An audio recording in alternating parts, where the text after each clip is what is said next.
7. Straight into the Lion's Den, we begin with Mark Starling, reporter News 96.5 on the ground in Florida. Mark, what have you learned tonight? Well, Jane, we now know that there's 12 women, and we have recently learned that there is possibly a 13th that is coming out of the woodworks, as you put it.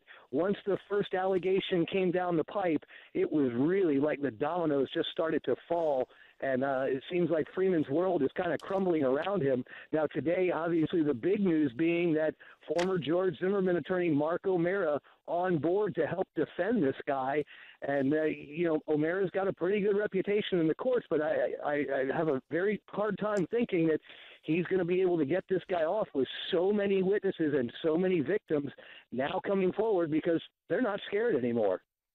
Wow. Well, that is extraordinary that he's decided to take on another hot-button, high-profile case. Now, firefighter Freeman reportedly says these encounters were 100% consensual. He told detectives that he choked one of the women because, quote, she might like to get choked because he heard some women enjoy that, end quote.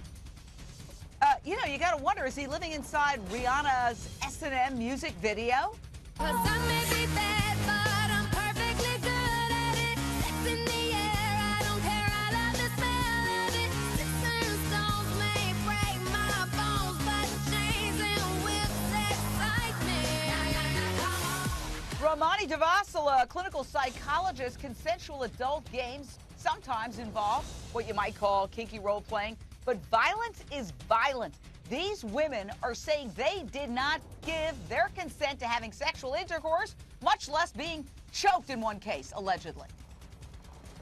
Jane, that's the key. Violence is violence. And when a woman says no, she means no. And so many women don't come forth in these kinds of attacks and crimes because they're scared. They know their names are going to get drawn through the mud. That's what's about to happen to these women. And this man was a public servant. People thought they'd be safe with him, which makes it doubly awful. But the fact is, even if a woman initially may consent and she says no more, then it means no more. No means no. Done.